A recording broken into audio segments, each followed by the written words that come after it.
मोदी कहता है बाहर निकलो, क्यों निकले? माफियाओं को भगा रहे हैं वो, आपको नहीं पता? माफिया माफिया कौन है? मोदी है माफिया। तरीके से पुलवामा अटैक हुआ था और आज तक पुलवामा अटैक का आप समझो जांच ही शुरू नहीं हुई है। है कि वो आपका धर्म पूछेंगे, आपकी जाति नहीं पूछ रहे, ये सवाल कल से उठे जा रहा है जी।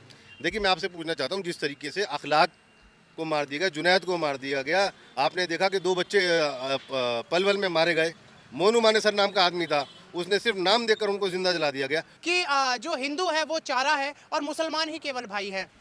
नहीं, हम तो सबको दिल से भाई समझते हैं। हर कोई रोड पे खड़ा है, अगर उसकी कोई दिक्कत हो रही है तो अपनी जान लगा दो, अगर जान में भी ताकत नहीं तो बोल दो, अगर बोलने में भी ताकत नहीं तो अफसोस करके चलो जाओ, हमारा इस्लाम कह रहा है। जिस तरीके से जय श्री राम का नारा लगाकर कई लोगों की मॉब लिंचिंग कर दी गई, गाय का इल्ज़ाम लगा करके गाय की उन्होंने गौकशी करी है, कई लोगों को उन्होंने मारा। कोई बजरंग दल का एक आदमी था, उसने गाय की जो है ना काट कर चौराहे पर रख दिया, बाद में वो पकड़ा गया। लेकिन मैं आपसे बात पूछना चाहता हूँ, अगर उसका नाम अब्दुल होता है तो उस पर बुलडोजर चल जाता है। क्या नाम है आपका? मेरा नाम मखदूम खान है और मैं सामाजिक कार्यकर्ता भी हूँ और साथ साथ दिल्ली प्रदेश कांग्रेस कमेटी में वाइस चेयरमैन हूँ माइनॉरिटी डिपार्टमेंट। तो मखदूब जी, सबसे पहला सवाल तो इस वक्त यही जा रहा है कि जम्मू कश्मीर में हुए इस हादसे को सब लोग कह रहे हैं कि ये जो इस्लामिक आतंकवादी हैं जिन्होंने इस घटना को अंजाम दिया, तो सबसे पहले आप इस बात का क्या जवाब देना चाहेंगे जी? देखिए इस वैश्याना जो घटना हुई है उसको आप किसी भी धर्म से नहीं जोड़ सकते। अगर आप धर्म की बात करते हैं तो मैं आपसे पूछना चाहता हूँ, जिस तरीके से जय श्री राम का नारा लगाकर कई लोगों की मॉब लिंचिंग कर दी गई, गाय का इल्ज़ाम लगा करके गाय की उन्होंने गौकशी करी है, कई लोगों को उन्होंने मारा। और यही नहीं है, आपने देखा कि एक सुरक्षाकर्मी जो रेलवे का था उसने नाम पूछकर 4 मुसलमानों की हत्या कर दी थी, पिछले साल की बात है।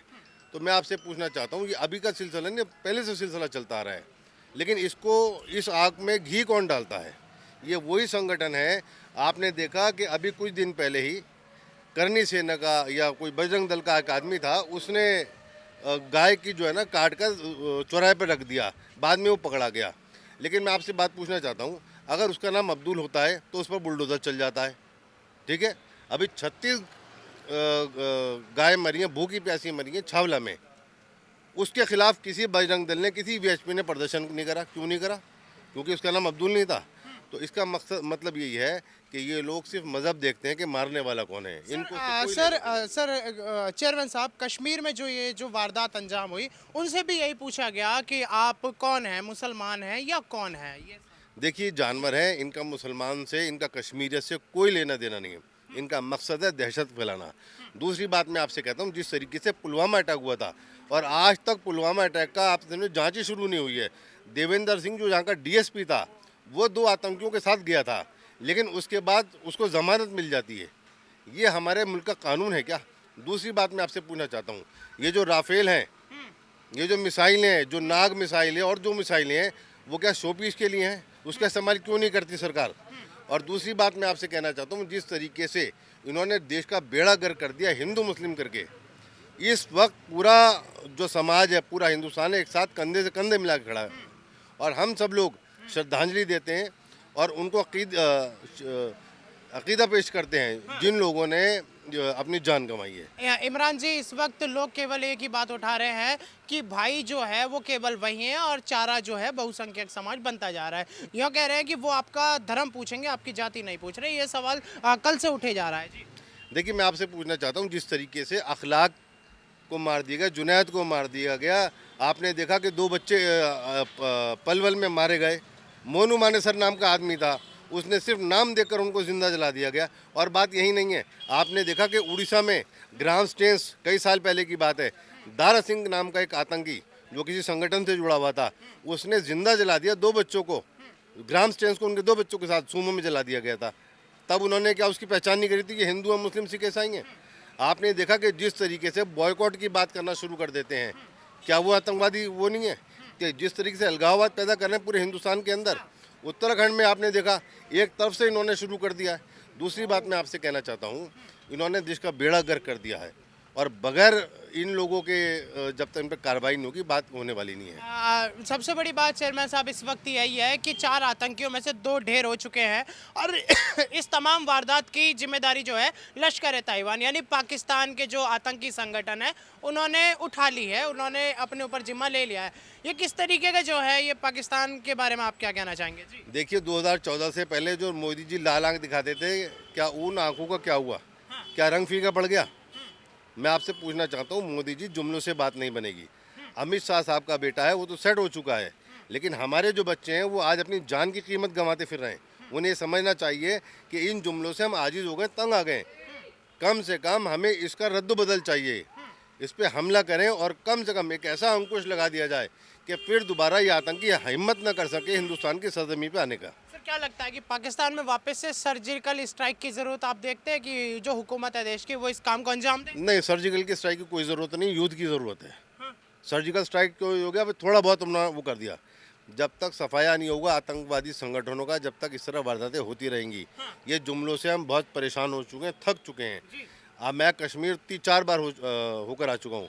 कश्मीरियों से ज़्यादा मेहमान नवाज मैंने आज तक कभी देखा ही नहीं। वहाँ जितना मैंने अपने आप को सेफ महसूस समझा, दिल्ली में भी नहीं समझ पा रहा था।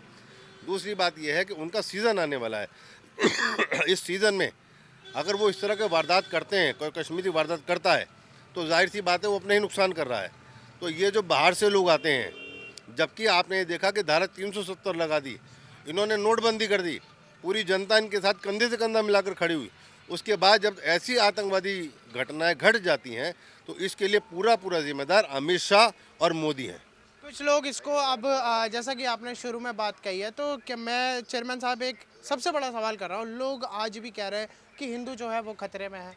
किस हद तक हमारे मुसलमान भाई ये बात को लाजमी समझते हैं कि हिंदुओं को मुसलमानों से डरने की ज़रूरत है? क्योंकि अभी तक तो सब सवाल एक ये भी उठे जा रहा है। देखिए पिछले साल ही आपने देखा कि बर्फबारी में कितने जो पर्यटक गए थे फंस चुके थे। कश्मीरियों ने अपने दरवाजे खोल दिए थे, मस्जिदों के दरवाजे खुल गए थे।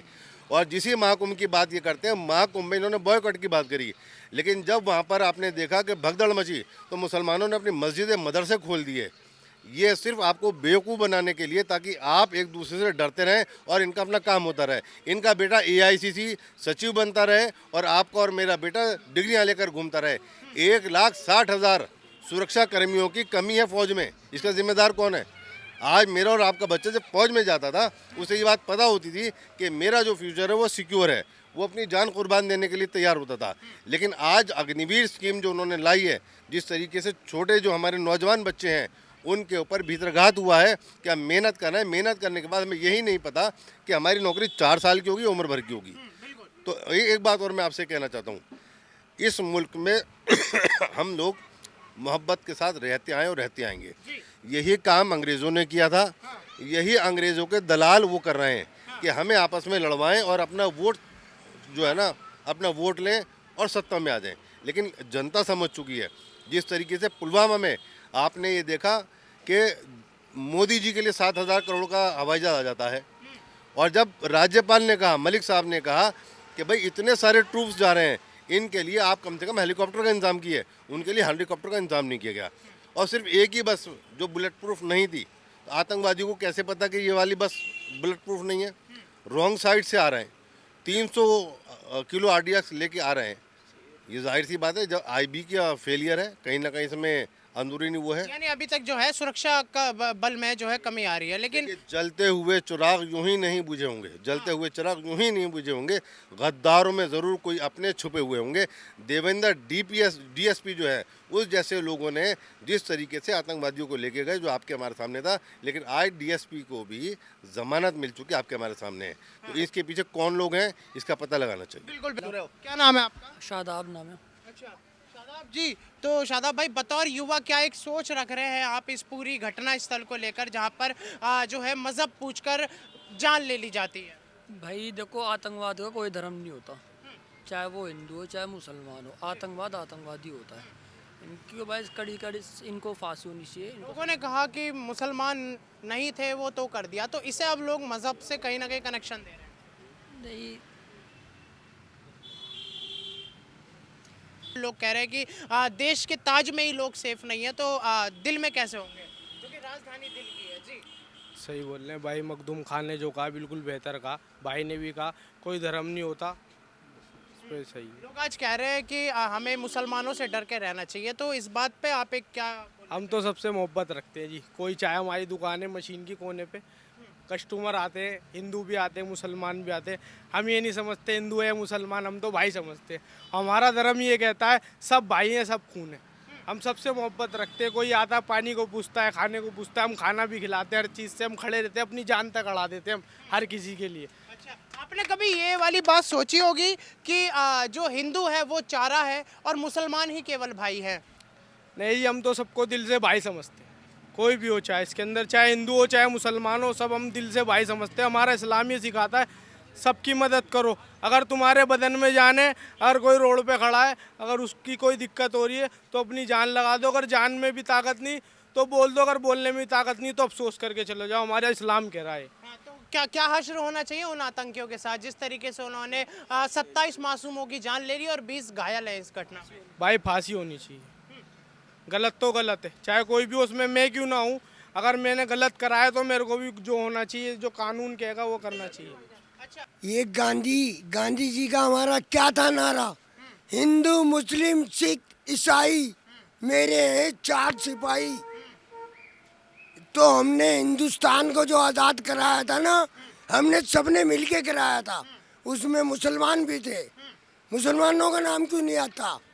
क्यों नहीं आता? नहीं, इस वक्त इंडिया गेट पे सबसे ज्यादा नाम ही मुसलमानों के लिखे हुए हैं, तो हाँ, नहीं, मैं तो जो समाचार सुनता हूँ, मैं नेट चलाता हूँ, अनपढ़ हूँ, लेकिन मैं गांधी जी का एक शेर मुझे आता है याद, हिंदू मुस्लिम सिख ईसाई ये है मेरे 4 सिपाही। हिंदुस्तान जय हिंद, ये हम हिंदुस्तान के साथ हैं, हम पाकिस्तान के साथ नहीं, हम हिंदुस्तान ही हैं, हिंदुस्तान में ही रहेंगे। मोदी क्या कहता है? बाहर निकलो। क्यों निकले हम? क्यों निकले हम? नहीं, कोई नहीं निकाल। मोदी कहता है बाहर निकलो। क्यों निकले? माफियाओं को भगा रहे हैं, वो आपको नहीं भगा? माफिया कौन है? मोदी है माफिया। चलिए ठीक है। तो जैसा कि आप लोगों ने देखा, इस वक्त कश्मीर में हुई वारदात को लेकर नांगलोई के हमारे कुछ मुस्लिम समाज ने अपनी राय रखी। ये हमारे रिटायर्ड फौजी साहब ने भी बताया कि किस तरीके से अगर आज इनको मौका मिल जाए तो ये पाकिस्तान में अंदर घुस के वहाँ के जो अलगावादी हैं, जो असामाजिक तत्व हैं, आज भी इनको जड़ से मिटाने की हिम्मत रखते हैं। लेकिन फिलहाल के लिए इस वीडियो में इतना ही। आगे के लिए बने रहिएगा TNN वर्ल्ड पर।